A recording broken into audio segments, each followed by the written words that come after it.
Good morning students. 12वीं वाले बच्चे, सीधे हिंदी विद्यालय के इस ऑनलाइन क्लासेस में आपका हार्दिक स्वागत है। अब बच्चों, यहाँ पे हमारा ये जो काव्य चल रहा है, कैमरे में बंद अपाहिज, अर्थात कैमरे में कैद अपाहिज, ये काव्य के जो रचयिता है रघुवीर सहाय। तो यहाँ पे ये काव्य का मैं आपको चित्र सबसे पहले दिखा रही हूँ। काव्य की शुरुआत हो चुकी है और थोड़ा सा रिवीजन कर लेते हैं कि हमने काव्य में क्या देखा कि एक स्टूडियो के रूम में एक अपाहिज इंसान, विकलांग इंसान को लाया जाता है। उससे तरह तरह के प्रश्न पूछे जाते हैं कि आप अपाहिज हो तो आप अपाहिज क्यों हो, आप क्यों दुखी हो, अपाहिज हो के आपको कैसा लगता है। यहाँ पे ऐसे सारे प्रश्न पूछकर जो विकलांग इंसान है, वो विकलांग इंसान के जो उसकी स्थिति है, उसकी वेदना जो है, उसको उभारने की और ज़्यादा कोशिश की गई है। ये जो मीडिया रूम है, अर्थात यहाँ पे जो स्टूडियो रूम है, जो मीडिया है, जो पत्रकार है, वो ये सिद्ध करना चाहते हैं कि जो ऐसा विकलांग इंसान है, अपाहिज इंसान है, ये अपाहिज इंसान के साथ साथ घर में बैठा, वो अपने कार्यक्रम को इतना रोचक बनाना चाहते हैं कि घर में बैठा हुआ इंसान भी इस इंसान के मुखाकृति को देखे, अर्थात उसके आँखों के भावों को देखे, उसके आँखों के रुलापन जो है, उसका रुआसापन है, आँखों के जो आंसू हैं, उसको देखकर घर में बैठा हुआ प्रेक्षक भी रोए। जो रोता है, जिसके साथ ये घटना घटित होती है, जो अपाहिज इंसान, वो तो रोता ही रोता है, लेकिन उसके साथ घर में बैठा हुआ जो प्रेक्षक है, दर्शक है, वो भी रोए। ये ऐसा जो पत्रकार है, जो टीआरपी है, उनको ये कमानी है, तो वो इस तरह से करते हैं हम। तो ऐसे विकलांग इंसानों को बुला के इस तरह से, तो कवि कहते हैं कि ऐसा भी समाज में होता है कि हर एक कवि का कहने का तात्पर्य सिर्फ इतना है कि समाज में अगर कोई ऐसी स्थिति है, कोई ऐसा पक्ष है, तो उसको क्या करना चाहिए, अपने पावर का सही इस्तेमाल कर लोगों के सामने ऐसे इंसानों को लाना चाहिए।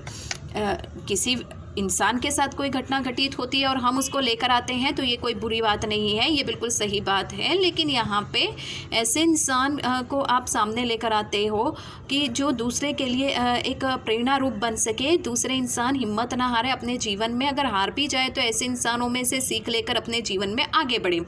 ऐसे इंसानों को अगर पत्रकार मीडिया लेकर भी आती है तो बहुत अच्छी बात है कि समाज में दो दूसरे इंसान जो हार गए हैं, जिसने घुटने टेक दिए हैं, उनको आगे आने का मौका मिलेगा। लेकिन यहाँ पे ऐसे इंसान जिसको आप स्टूडियो में लेकर आते हैं, उसको ऐसे ऐसे प्रश्न की सूची आपने बना के रखी हुई होती है, अपनी टीआरपी कमाने के लिए आप उसको दुखी करते हो, परेशान करते हो, उसकी वेदनाओं को और ज़्यादा उबारने की कोशिश करते हो, दर्शक जो घर में बैठा है उसको भी रुलाने का प्रयास करते हो, तो ये थोड़ा सा गलत हो जाता है। तो यहाँ पे यहाँ तक करीबन हमने देखा था बच्चों, और थोड़ा सा आगे बढ़ते हैं, थोड़ा सा यहाँ से हमने वापस इसकी थोड़ी सी चर्चा हम कर लेते हैं। फिर हम पर्दे पर दिखलाएंगे फुली हुई आँखों की एक बड़ी तस्वीर, बहुत बड़ी तस्वीर, और उसके होठों पर एक कसमसाहट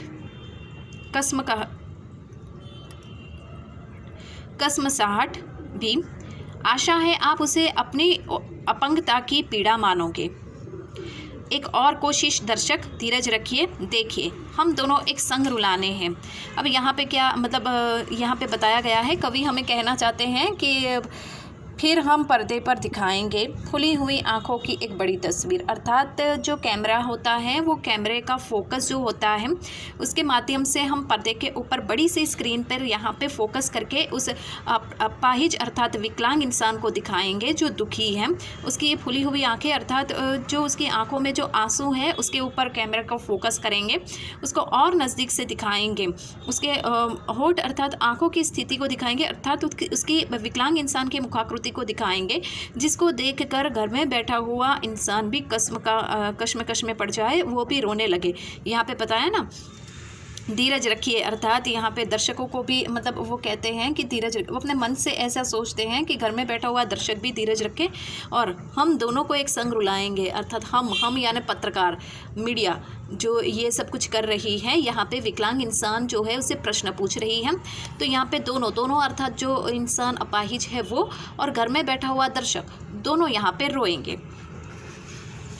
अब उससे थोड़ा और आगे बढ़ते हैं बच्चों। आप और वह दोनों, ब्रैकेट लिखा है, ब्रैकेट में देखो, कैमरा बस करो, नहीं हुआ रहने दो, पर्दे पर वक्त की कमी है, अब मुस्कुराएंगे हम। अब देखो यहाँ पे आप और वह दोनों, अर्थात आप और वह दोनों यानी दर्शक और जो विकलांग इंसान है वह, ब्रैकेट में क्या लिखा है, कैमरा, बस करो, नहीं हुआ, रहने दो, पर्दे पर वक्त की कमी है। अर्थात वो चाहते थे कि जो विकलांग इंसान है वो और ज़्यादा फूट फूट कर रोए, उसकी वेदनाओं को व्यक्त करे। नहीं हुआ ये काम, ज़्यादा वो नहीं रोया, अपनी वेदना को उसने ज़्यादा व्यक्त नहीं किया। तो यहाँ पे वो समझ रहे हैं, जो पत्रकार है, जो स्टूडियो रूम में जो सब लोग हैं, कैमरामैन है, फोकस करने वाला इंसान है, पत्रकार जो है, वो सब सोच रहे हैं कि हम जो चाहते हैं वो नहीं हुआ तो कोई बात नहीं, अब रुक जाते हैं यहाँ पे, बस करो, और ज़्यादा उसको बढ़ावा देने की ज़रूरत नहीं है। क्योंकि ऐसा वो क्यों करते हैं, क्योंकि पर्दे पर वक्त की कमी है। अर्थात यहाँ पे एक ये कार्यक्रम के बाद दूसरे कार्यक्रम की भी शुरुआत होगी, तो ये कार्यक्रम अब यहाँ पे रोकना पड़ेगा। और फिर दोनों मुस्कुराते हैं। अर्थात यहाँ पे जो पत्रकार होता है वो पत्रकारों की और वो कैमरे का फोकस करते हैं और वो पत्रकार क्या करता है, मुस्कुराता है। आप देख रहे थे सामाजिक उद्देश्य से युक्त कार्यक्रम, हम थोड़ी ही कसर रह गई, बस थोड़ी सी कसर रह गई, धन्यवाद। अर्थात अब यहाँ पे कैमरामैन जो है वो कैमरे का फोकस किसकी ओर करता है, जो पत्रकार होता है पत्रकार की ओर। क्यों, क्योंकि अब जो विकलांग इंसान है, जो अपाहिज इंसान है, वो तो ज़्यादा उसने वेदना को व्यक्त नहीं किया, थोड़ा सा रोया, उसको और रुलाने की कोशिश की, लेकिन वो और ज़्यादा अपनी भावनाओं को व्यक्त नहीं करता है। यहाँ पे वो दर्शकों को रुला नहीं पाता है, वो चुप हो जाता है, तो उसका कोई मतलब नहीं है। क्यों, क्योंकि उसके बाद उसको दूसरा कार्यक्रम भी करना है, तो मतलब उसको अपने कार्यक्रम की मतलब उसका चैनल जो है उसकी टीआरपी बढ़ाने के लिए ये सब कुछ कर रहा था, तो उसको विकलांग की, अपाहिज की जो वेदना है उससे उसको कोई लेना देना नहीं है। इसके लिए यहाँ पे वो मुस्कुराता है और कैमरामैन जो है वो अपना कैमरे का फोकस वो पत्रकार की ओर करता है। और यहाँ पे फिर पत्रकार क्या करता है, आप देख रहे थे सामाजिक उद्देश्य से युक्त कार्यक्रम। फिर वो क्या बोलता है कि हम दर्शकों को, घर में बैठे हुए दर्शकों को वो कहता है कि आप देख रहे थे हमारे इस चैनल के ऊपर सामाजिक उद्देश्य से हमने जो कार्यक्रम रखा था, उस कार्यक्रम के समाज में रहने वाले लोग भी उससे कोई प्रेरणा ले, उससे कुछ सीखें। बस थोड़ी सी कसर रह गई, वो ये ब्रैकेट में जो लिखा है ना, वो अपने मन में सोचता है पत्रकार कि हमने तो सामाजिक उद्देश्य को ध्यान में रखते हुए ये विकलांग और अपाहिज इंसान को यहाँ पे लाया, उसको यहाँ पे उजागर करने की कोशिश की, लेकिन बस यहाँ पे एक थोड़ी सी यहाँ पे कमी रह गई। ऐसा कौन सोचता है, पत्रकार अपने मन में सोचता है, बस थोड़ी सी कसर रह गई, धन्यवाद। धन्यवाद यानी कि वो नमस्कार करके अपनी चैनल पर जो सामाजिक उद्देश्य से कार्यक्रम उसने जो रखा था वो यहाँ पे बंद करता है, ऐसा वो सोच रहा था।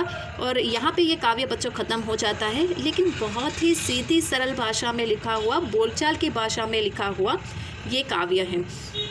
कवि इस काव्य के माध्यम से हमें ये बताना चाहते हैं कि ये जो काव्य है, उस काव्य में मीडिया जो है, जो पत्रकार है, वो कैमरामैन है, वो सब अपना कर्तव्य निभा रहे हैं। उनका ये हक बनता है कि समाज में सच्चाई सामने लाए। लोकशाही तंत्र का वो चौथा आधार होती है। वो जो कर रहे हैं बिल्कुल सही कर रहे हैं। वो जो प्रश्नोत्तर करते हैं वो भी करते हैं, लेकिन उनको प्रश्नोत्तर जब ऐसे दुखी इंसानों से वो प्रश्नोत्तर करते हैं जिसने अपनी ज़िंदगी में बहुत कुछ खो दिया है। कोई भी इंसान अपने जीवन में सामने मतलब उसको दुखी होना अच्छा नहीं लगता है। ऐसे अपाहिज किसी इंसान, कोई भी ऐसा इंसान हो जो ऐसा दुखी इंसान हो, ऐसे दुखी इंसान को जब आप प्रश्नोत्तर करते हैं तो उस प्रश्नोत्तर की सूची में कौन कौन से प्रश्न की आपको पूछने चाहिए वो थोड़ा ध्यान रखना चाहिए, क्योंकि जिस विकलांग इंसान अर्थात जो दुखी इंसान है उससे आप प्रश्न पूछते हो तो वो फ्लैशबैक में जाएगा। 15-20 साल 25 साल पहले जो दुखद घटना घटित हुई होगी जिसमें उसने बहुत कुछ खो दिया है, अपना जीवन तक का बलिदान कर दिया है, वो उसमें वापस उस फ्लैशबैक में जाएगा तो उसके मन को थोड़ी सी तकलीफ पहुंचेगी। तो बच्चों यहाँ पे हमारा ये जो काव्य है, ये काव्य यहाँ पे हमारा ख़त्म होता है। अब नेक्स्ट वाले वीडियो में उसके जो अभ्यास है मैं आपको दिखाई देती हूँ। ये अभ्यास के जो प्रश्नोत्तर है, या अभ्यास के प्रश्नोत्तर की हम चर्चा करेंगे। दूसरी एक बात बता दूं, पहले की ही तरह अभ्यास के जो प्रश्नोत्तर की हम चर्चा करेंगे बच्चों, वो आपको अपनी कॉपी में लिखने पड़ेंगे। यहाँ पे हम रुकते हैं। नेक्स्ट वाले वीडियो में हम जो स्वाध्यायी है वो स्वाध्यायी की चर्चा करेंगे। ठीक है, तब तक के लिए थैंक यू।